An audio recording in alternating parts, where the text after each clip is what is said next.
Welcome and good evening, or good morning if you're joining us from Australia, to the American Australian Association's Insights on the 2020 Presidential Election. I'm John Barry, President of the American Australian Association, and on behalf of all of our board and members, we thank you for being with us this evening. This is one of our many weekly webinars. Next week, we hope you'll consider joining us for Greg Norman.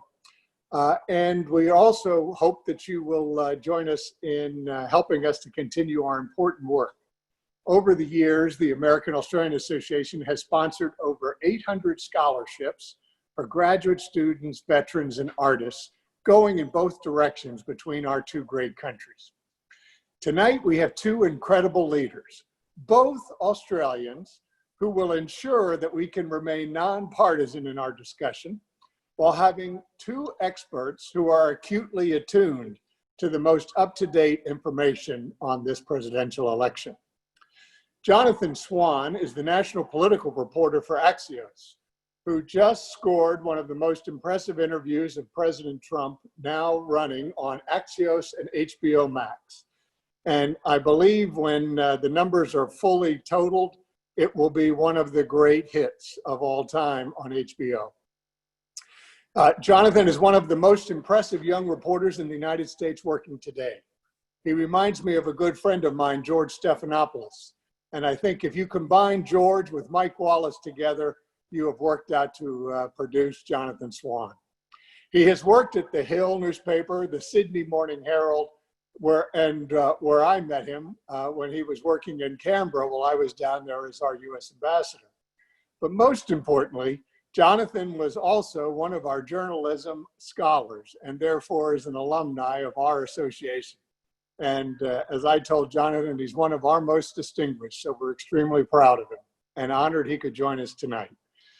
Our other discussion leader tonight is the Honorable Joe Hockey, currently the president of Bondi Partners, formerly the ambassador from Australia to the United States, former treasurer of Australia, former G20 chair of the finance committee of the G20, and probably, and I think this is a true statement, Joe, the most beloved Australian in America.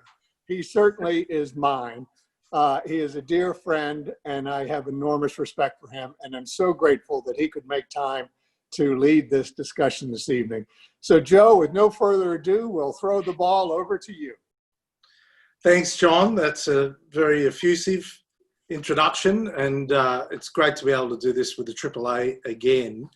It is just so fitting that we have Jonathan Swan tonight. Jonathan has, if you've been asleep in Australia, you wouldn't be aware, but Jonathan did an interview with President Trump that 30 million people have so far watched. He is the only journalist I have ever seen anywhere that is able to appear on every network, invited onto every network, whether it be the more left-leaning networks like MSNBC or CNN, right through to Fox and everyone in between.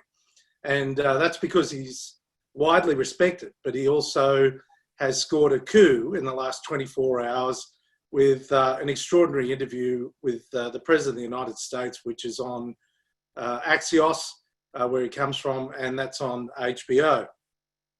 So we're going to have a chat about a number of issues tonight. We're going to stretch from that interview right through to policy issues and the election campaign and what the next term of the administration might look like. Thank you for all of those that have sent in their questions. It's been a flood of questions today, particularly late afternoon. We received a lot of questions from 1600 Pennsylvania Avenue. Donald Trump sent some, given what happened to him last night. And so we'll cover the broad spectrum as we go along. Jonathan, let's talk a bit about that interview. Was there anything left? Firstly, was there anything left on the cutting room floor? Was that the full interview? Thank you, Joe. It pretty much was the full interview. And one reason, apart from the fact that we thought the interview was worth running in full, but after the interview, President Trump said to me, "You got to run it in full. You can't be editing, can't be cutting me off. You got to let the sentences flow." So we agreed with the president's editorial judgment in this instance.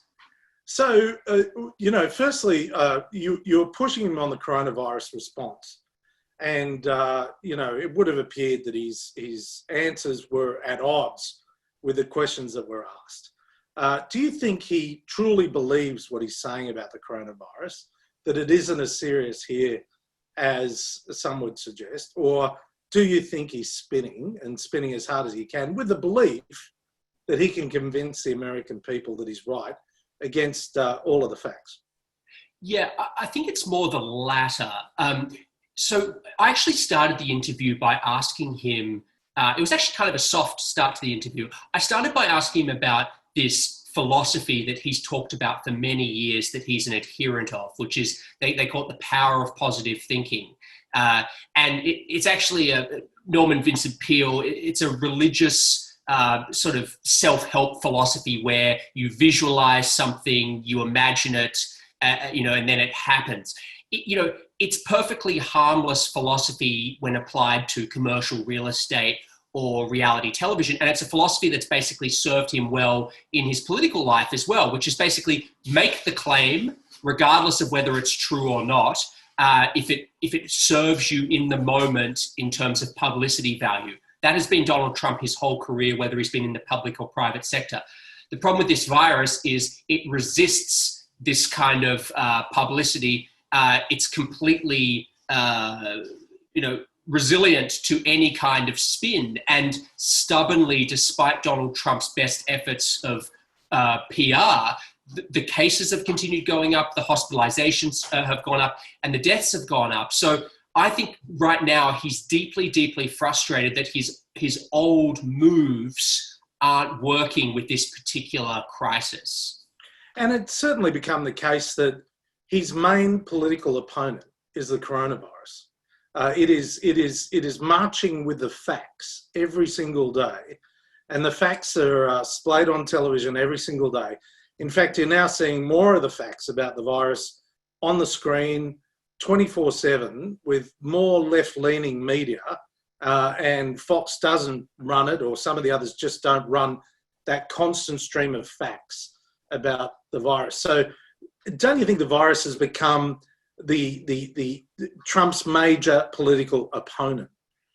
No question. And by also partly, it was going to happen anyway, but the Biden campaign have made it that way. They've tried to make Joe Biden as small a target as possible and make this election a referendum on Donald Trump and Donald Trump's capacity to manage this crisis. They don't want this to be an election where voters are choosing between Donald Trump and Joe Biden. They want voters to be so horrified by Donald Trump that they go towards Joe Biden. So it's both just, the inescapable fact that we have the worst pandemic in a century, but also partly political strategy on the other side. And one of the things that has become most apparent is that the White House arguably is functioning better now than it has any time over the last 3 years. Or, maybe I'm a bit unfair to, a couple of people before that. But it doesn't mean the politics has gone away from the White House and from the administration. And that means that Donald Trump hasn't been able to either control the narrative nor to control the implementation of the policies in response to the coronavirus the way he normally would. I think it's worth, this is a really important point. I think it's worth stepping back just a little bit and sort of pointing out that Donald Trump had a clear conception of how he was going to run for re-election. And he has been deprived of every element of that plan. So I will just go through it in detail. Sure. When I was talking to people around the president in December, January, the plan was they are going to run on the greatest economy anyone's ever built ever. They were going to make it an economy campaign. It's the economy stupid, the old Bill Clinton line. They were going to, as a defense against any criticism of his handling of race as an issue, were going to shoot off the statistics about African American, Hispanic, Asian American unemployment being the lowest ever. So it was going to be the central message of their campaign was taken away from him like that. The whole campaign was structured around tactile events. It is a very tactile campaign. I've been covering it since 2015. The rallies are not a sideshow. They are the centerpiece of his campaign. It's not just a rally. I mean, you go to these events, it's like a mix between a punk rock concert where everyone knows the lyrics, or an evangelical revival type event. There is a fervor at Donald Trump's rallies that Joe Biden couldn't possibly have matched. But it's not just that, it's a data mining opportunity. So every time they go and do one of these rallies, they're hoovering up personal information, whether it be from people buying merchandise or registering for their tickets. They're getting cell phones, and then they're dominating local media coverage for 4 days in the area. So these rallies were just, I cannot overstate how valuable they were. And then they're gone. They're gone.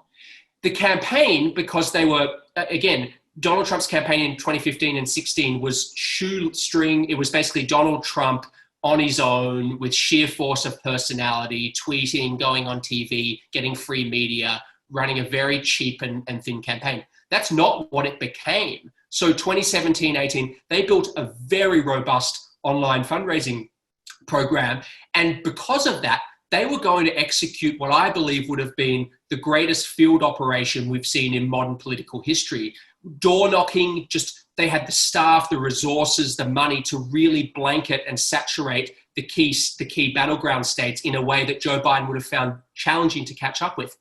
Gone overnight. You can't be door knocking. You have to do everything digitally. So the president is incredibly frustrated about having all of this plan that he had taken away from him at this moment. And that's why you see them grasping around, trying to find a new way, because all the things that they had lined up have been taken away. So he's lost control of the coronavirus. Just by the way, do you think it's possible in the United States to have controlled the coronavirus? I mean, the whole lockdown debate has been intriguing. When Governor Cuomo said he was going to sue Donald Trump to stop Donald Trump closing the borders to New York, and now effectively Governor Cuomo has closed the borders to New York, self-quarantined for 41 states. Do you think, every state seems to have a different formula, a different response, and you'd have to think the governors are pretty in tune with their local populations in that regard. Do you think anyone could have done better? Put aside the rhetoric, the Donald Trump rhetoric and, the press conferences. Do you think anyone operationally could have done better? Well, when you talk to public health experts, I'm not going to say consensus because there's never consensus, but the closest you get to consensus is that there needed to be a national strategy because this virus does not respect state boundaries. Right. And the biggest difference between the countries that have handled this very effectively, like South Korea and Germany versus America, is that they were very quick to test and contact trace.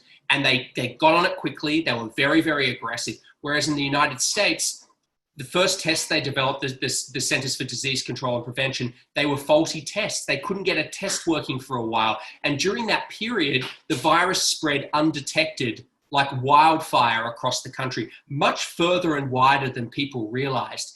And by the time they got the test regime up and running, it was almost too late. It wasn't too late, we're playing catch up. And now the problem is the testing. Yes, we've done more tests than any other country in the world here in the US, but the reason that's happened is because it's spread so far and wide.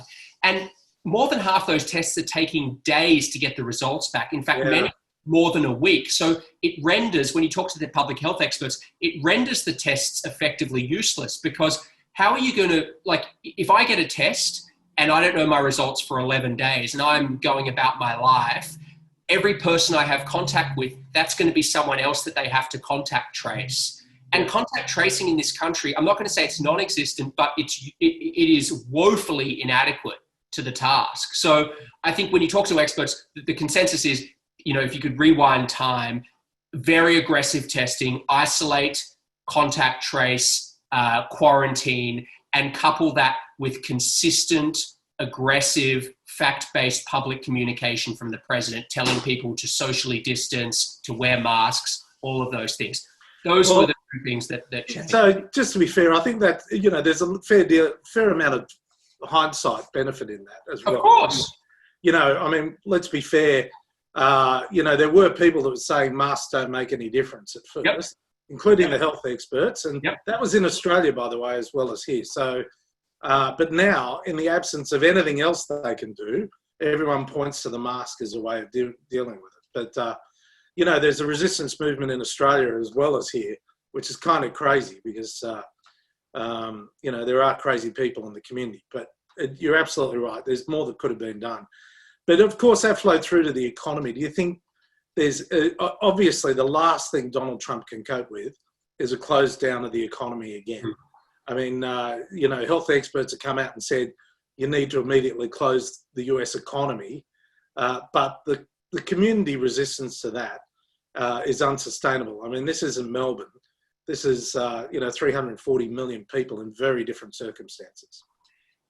It's true. And look, it's very complicated, and I don't pretend to, know what the right calibration is. The problem is, though, when you reopen too early, as we've seen in places like Texas, they've had to pause and reverse their reopening because the virus hasn't been under control. So it's a very difficult balance to get, especially when you don't have yet the tools that you need to reopen safely.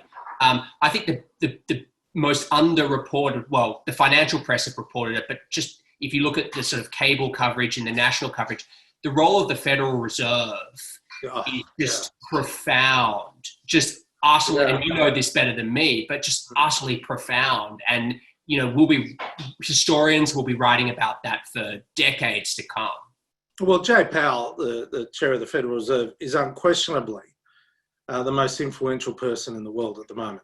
No doubt. There have been a lot of people that have burnt their fingers on equities markets being short, and they've been betting against the Federal Reserve. And he's barely around. You barely see him. I see him down the road here occasionally, but he's just pouring the money into the markets. And but it has to end in tears, doesn't it? I mean, if you get the feeling that you're starting to see now that there's the evictions, the moratorium on evictions is gone. And people are being evicted from their homes starting last Friday night. The supplement's not there. There doesn't seem to be any agreement between the Dems and the Republicans. There's a rump in the Republicans now that is saying enough is enough, spending all this money. It must be incredibly frustrating within the White House as well as up on the Hill. Yeah, I tend to be more, and I could be proven wrong here because it's very hard to game this out, but I'm more on the side of believing they are going to get a deal, because I just think that there's overwhelming momentum towards getting something done. And there actually are it's not the hardest deal in the world to strike. There are actually pretty large areas of agreement. President Trump wants to send out another round of stimulus checks with his name written on them.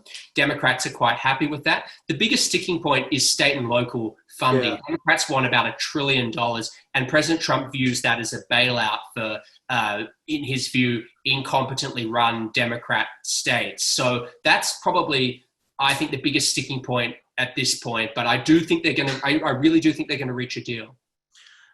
There was, it's also the case, the whole mail-in absentee vote debate, which you picked up on the interview, and Donald Trump is fervently opposed to so-called mail-in votes. You pointed out appropriately that in the United States, absentee and mail-in voting is much the same. And in Australia, of course, it's different. Absentee means in Australia, you can vote at another ballot box a long way from home, even interstate. Whereas in the United States, you are obliged to vote at your local registered ballot box, or else you have to, in some cases, prove that you couldn't get in and they send you a ballot.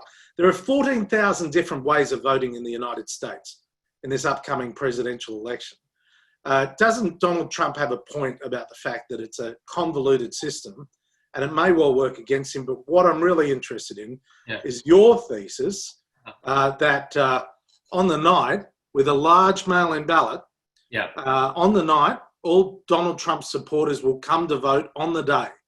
They'll turn out, they'll vote on the day. On the night, Donald Trump will be leading in the polls, and then the mail-in ballots will start to come in over days and weeks, and with the result that Joe Biden wins, and then Donald Trump somehow cancels the election, claiming fraud with the late count. Are you really serious about that? Well, there's a lot to untangle there. So let's just start with the premise that there's obviously going to be a lot more mail-in voting this November because of the pandemic. Some states, through their legislatures, are going to change the way they do it. So, for example, Nevada is now going to be mailing ballots out to every registered voter. But the really important thing for people to understand, to keep this as a fact-based conversation, is already before COVID arrived, in 34 states in America, you could vote by mail with no excuse whatsoever. You did not need to be out of state. You could do it from your home. In 5 states in America, it's entirely vote by mail, and the ballots are mailed to every registered voter. You have to go through a process to register for them. President Trump has, as he often does, made a number of inaccurate statements about mail-in voting, but as time has gone on, he's started to trim them down because Republican leaders have privately reached out to him and said, please stop saying the whole thing's a fraud, because actually the Republican Party historically is famous for their very well-funded, very sophisticated, and very effective mail-in voting program, in which people, including the president's eldest son and daughter-in-law, have been doing robocalls to voters, telling them, vote by mail, and his daughter-in-law said it's safe and secure. Many elderly voters who are President Trump's base like voting by mail. So Trump's now trying to walk this line where he's saying that kind of voting's okay, where you apply for a ballot, but he's against the auto send out of ballots. Now, you asked, does he have a fair point? If that was his point, if he was making a nuanced point like that, absolutely. Are there going to be potentially huge problems when you vastly scale up mail-in voting in a space of a few months in states that have never done it at that scale before?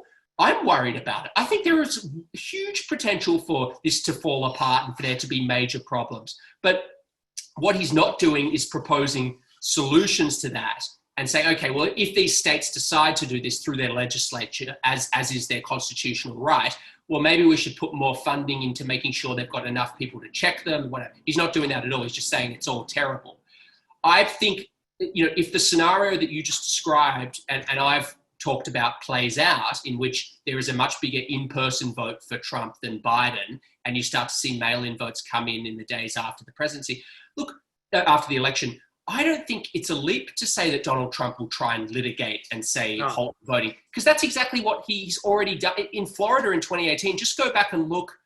Best predictor of future behavior is past behavior. Look what he did with the race between Gillum and DeSantis. He said, "Stop the vote, stop the count. It's all fraud." And I think he basically said that to me when I asked him. I mean, he made no secret about the fact that he's potentially going to litigate and that he's considering litigation. And that's the point with Donald Trump. I mean, there are no secrets with Donald Trump. Everyone overinterprets what he says, but what he says is actually usually what he means in his own head, and he's entirely transparent in that sense. But the interesting thing was he tweeted that he was going to doubt the election result just a few minutes after the worst economic growth figures in America's modern history were released. And the media fell for it, and the whole day, all the media was dominated talking about Trump not accepting the election result, rather than the fact that they had the worst economic result. Right. So he still has a bit of a touch, a little bit, just a little. Yeah, he is. I've covered a fair few politicians, and I've never seen one who is so adept at controlling the day's news cycle from his residence. And there is another angle. I mean, the announcement about TikTok. and I'm sure you'd agree with this, the one thing that is bipartisan in Washington is the overwhelming concern about the rise of China. I mean, would you agree? I don't see any material difference in the policies of a Biden administration to a Trump administration. The words will be different, but I can't see them joining the TPP. I can't see them, engaging in some form of détente with China because it's just not, the sentiment is not there at the moment in America. On a personal level, based on his history, sure, I think Biden would be more inclined to have friendlier policies towards China. But politically, he wouldn't be able to get away with it because you've got, let's say Biden wins and Democrats win the Senate. You would have, as the Senate Majority Leader, perhaps the most hawkish senator on China in the United States in Chuck Schumer. And they wouldn't give him an inch on China, even if he wanted to move in that direction. And he wouldn't anyway, because public polling is so clear on this issue. The American people are so fervently anti-China now, and the coronavirus has only increased that sentiment. So I think that's a really accurate point.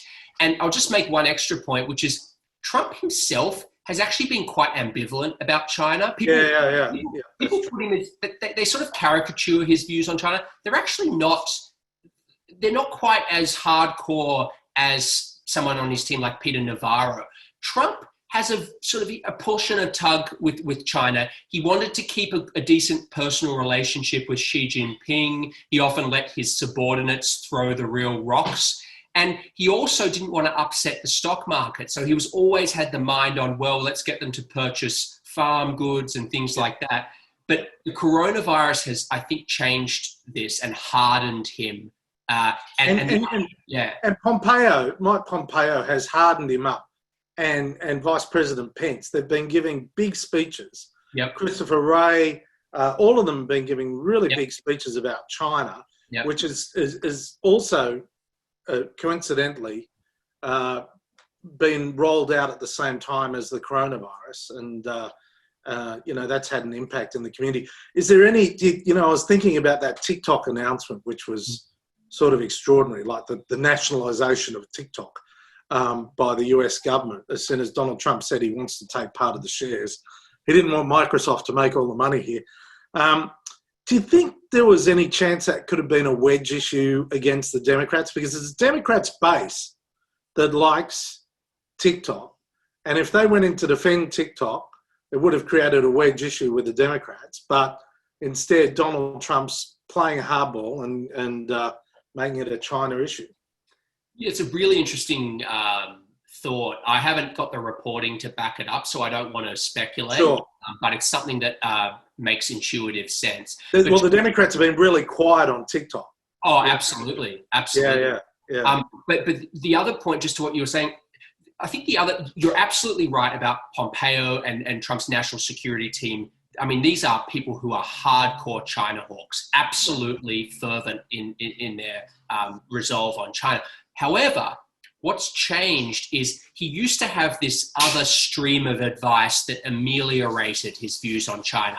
He obviously had his economic team, Stephen Mnuchin at Treasury and Larry Kudlow, that would take a softer stance, a more pro-market stance towards China. But the thing that's really changed is the political stream of advice he's getting. Yeah. So what's happened is you've got the national security advice, which was always hawkish against China. And now, out of pure expediency in polling, when he hears from his pollsters, Tony Fabrizio and John McLaughlin, they're telling him, Mr. President, when you go after China, it is great in these states and with these voters. So the merging of his political advice with his national security advice has created the conditions for, I think, a confrontation that is only going to get more and more severe as we head towards November.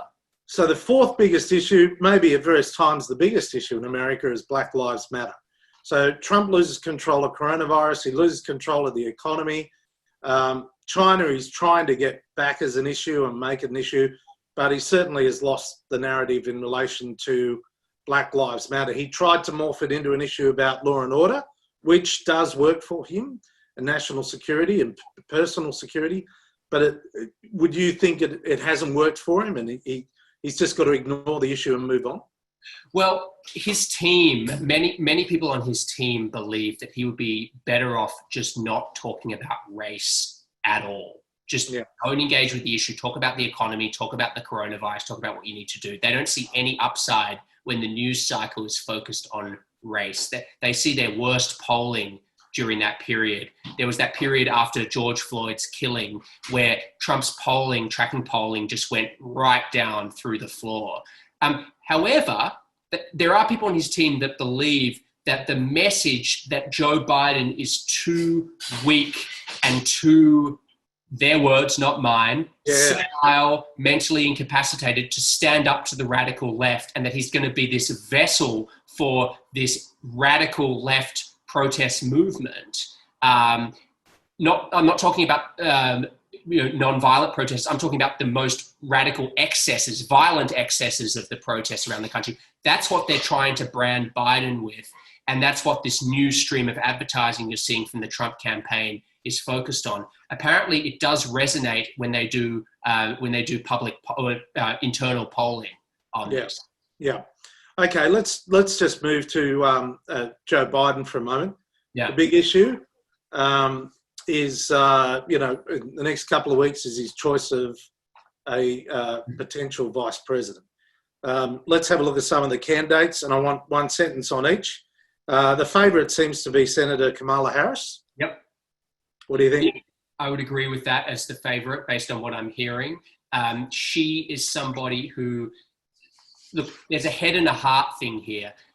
There are people in Joe Biden's team who do not have a lot of affection for her. They still resent what they saw as a cheap shot on the debate stage where she went after him over his stance on busing.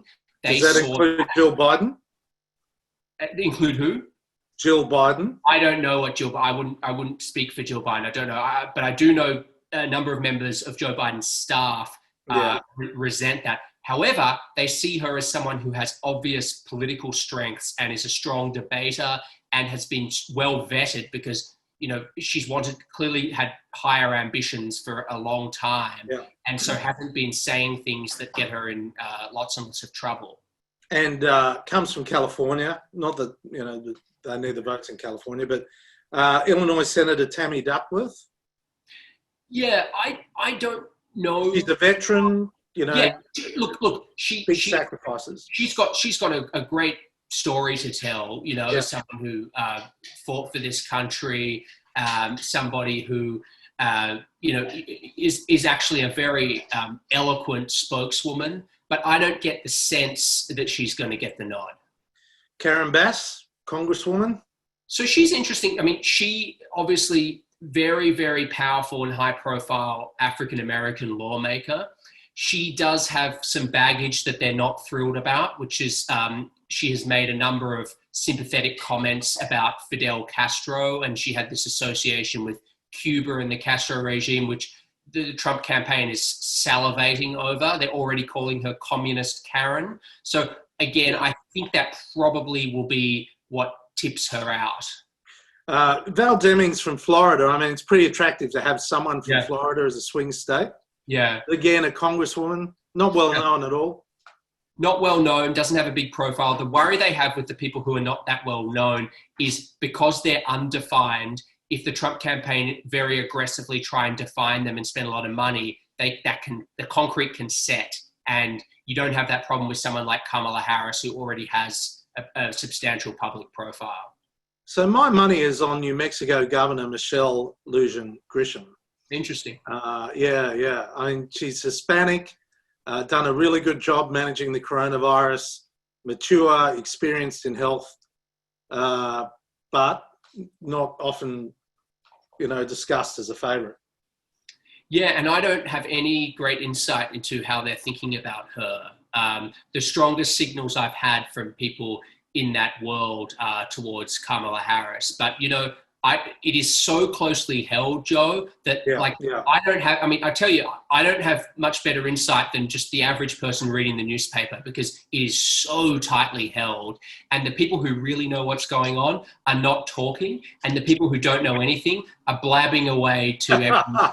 It's always the case. I mean, there's others like Susan Rice. Not always the case. No. That's my experience. Not in the Trump administration, mate. My experience, no, that's true. But in my experience in politics, the people that have the least influence do the biggest talking, and fail to influence all the time. Others, Susan Rice, well known. I know Susan Rice, really tough and impressive. Yeah, and I take her very seriously as a candidate, because one of Joe Biden's criteria is he wants someone that serves the same role that he did for Barack Obama, someone that he considers a partner, that he enjoys working with, that he can, brainstorm on foreign policy with. She fits that to a T. And Barack Obama would be pushing her writ large because she was so loyal to him. I don't know. I've read that. I don't know that. To be true. That's my mail. That is that's my mail. So. And she's a formidable brain and really talented person. So let's move on to the key events.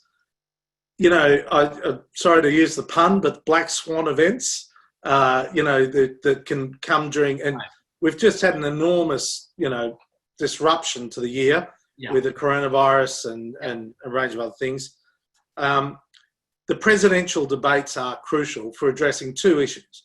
One is whether Joe Biden is up to the job, and we all know what that means, and the narrative that's floating around that he's too old, that he's not the full bottle.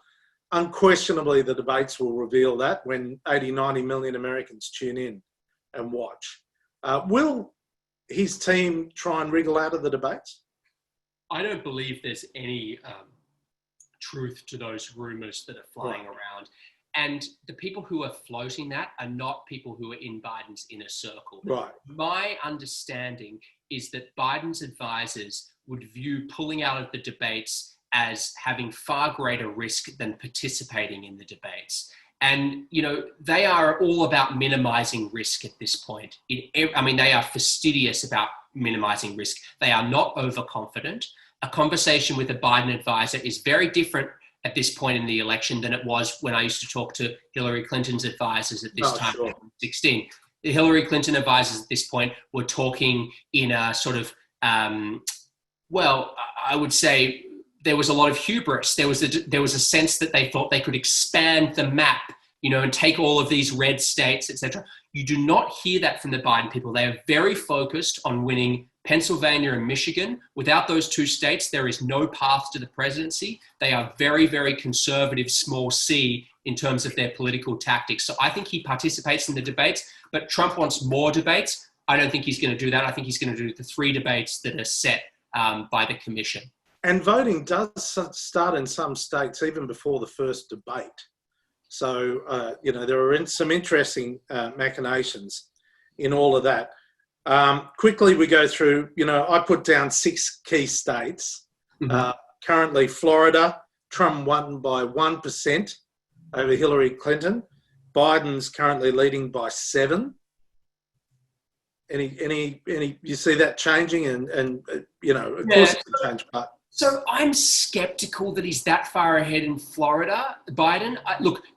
Look, on one hand, it makes some sense because the key data point inside the polls right now that's meaningful, that I take very seriously, is that Biden is doing far better than Hillary Clinton with people over 65. Yeah.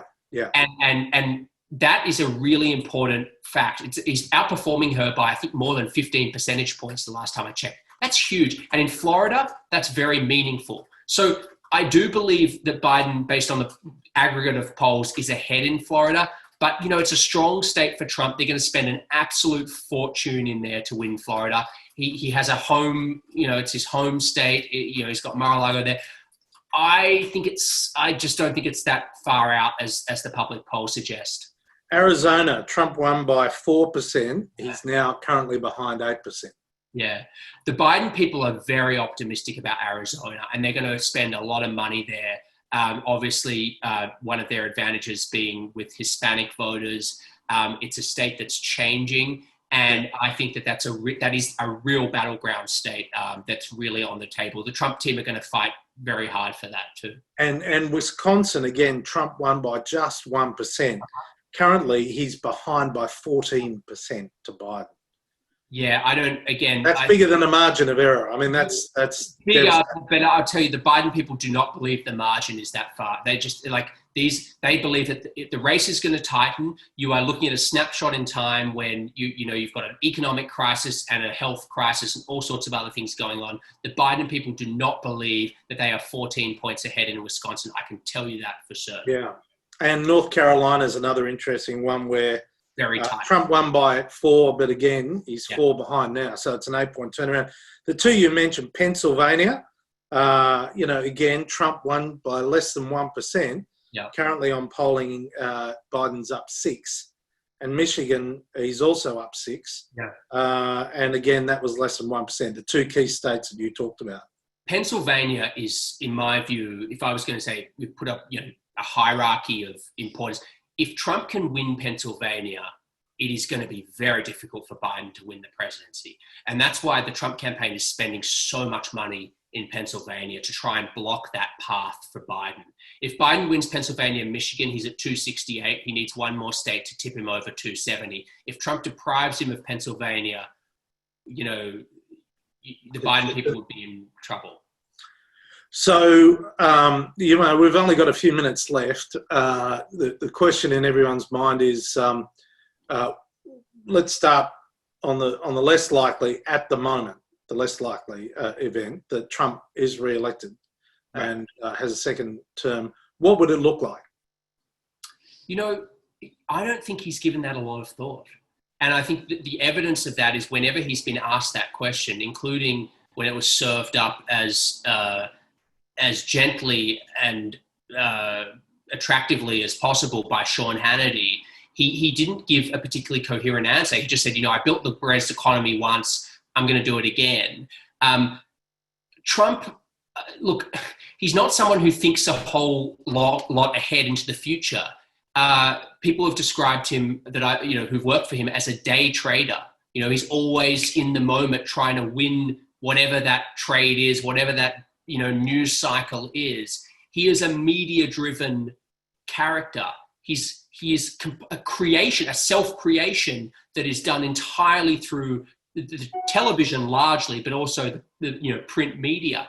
And so I don't get the sense that he has thought through a long policy program for the second term. He's just trying to do whatever it takes to not lose. And use that killer.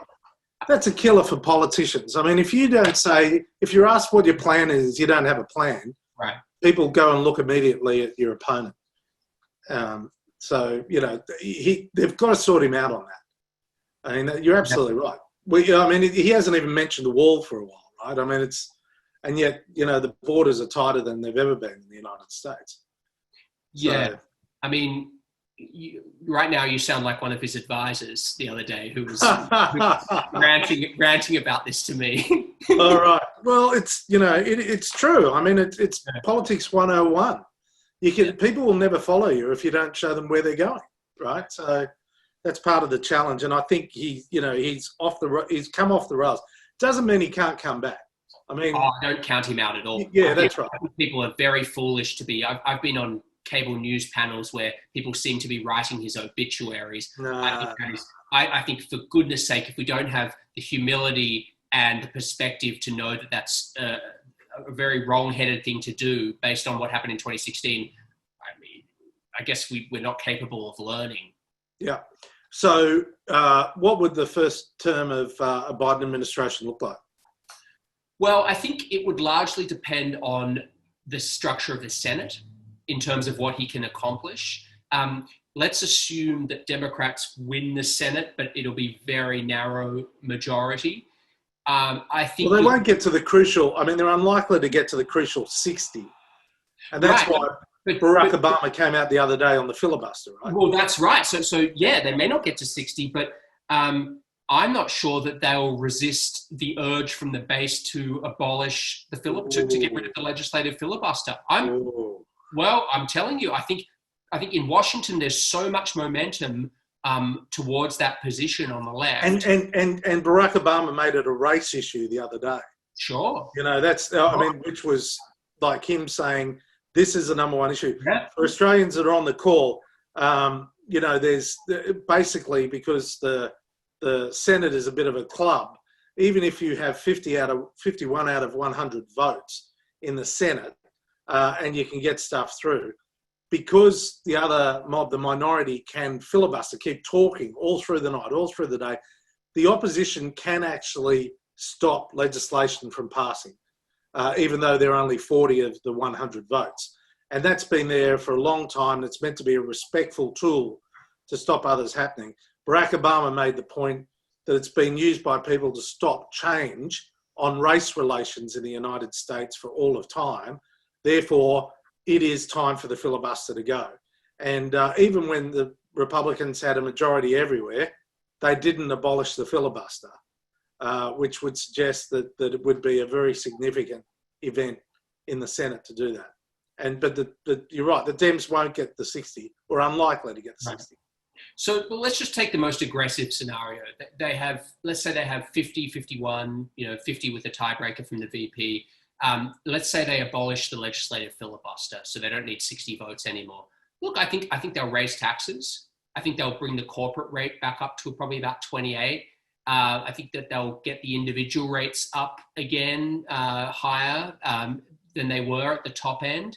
I think you'll see probably some type of infrastructure package. I know we say this every time, but there actually is.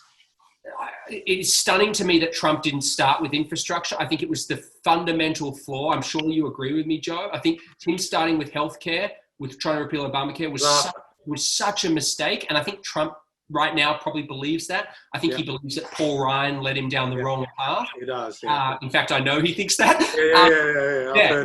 So I think infrastructure is sitting there waiting to be done. But, I don't think anything radical is going to happen on healthcare. I think that's so difficult, particularly, you're still going to have some, not conservative Democrats, but you're still going to have, people like Joe Manchin in red states who are just not going to sign on to Medicare for all. And frankly, Biden has campaigned on the idea that he wouldn't go for Medicare for all. So I think on the most aggressive stuff, I don't see there being huge systemic change. I think it'll be a fairly incremental presidency with lots of obstruction, lots of gumming up the works, because that's just the nature of politics in Washington now. And finally, for Australia, would it make any difference if there was a change of administration here in Washington? It's a really good question, Joe. I almost would rather ask you that. I feel like you would have a more sophisticated thought on that question than I would. My gut thought is no. I think it would be equally strong relationship regardless. But I'd be curious what you think. Well, now that I'm in the commercial world, people can send their checks in and I'll give them advice. Am I the cheap one who has to? Yeah, that's right. Yeah. I'm interviewing you. It's gold, mate. Don't you get it? This is gold. I know it's gold. Oh, yeah, that's right. I think obviously in some areas there'll certainly be a change of demeanour in the White House. There'll be it'll be more of a team. I'd be surprised if, depending on how close the polls go, Joe Biden and what the issues are. Wouldn't surprise me if Joe Biden announced members of his team, a few members of his cabinet before polling day, even though they'd be potentially exposed to Donald Trump's attacks. He's got to show that he has a team around him, and a stark contrast to Donald Trump. But there's no doubt in my mind that in areas like climate change, being engaged in international fora like Paris or so on, there will be America re-engaging with the world, WTO, and certainly the World Health Organization. They won't rewrite the JCPOA with Iran. They won't join the TPP. I think they'll be more collaborative in areas like NATO.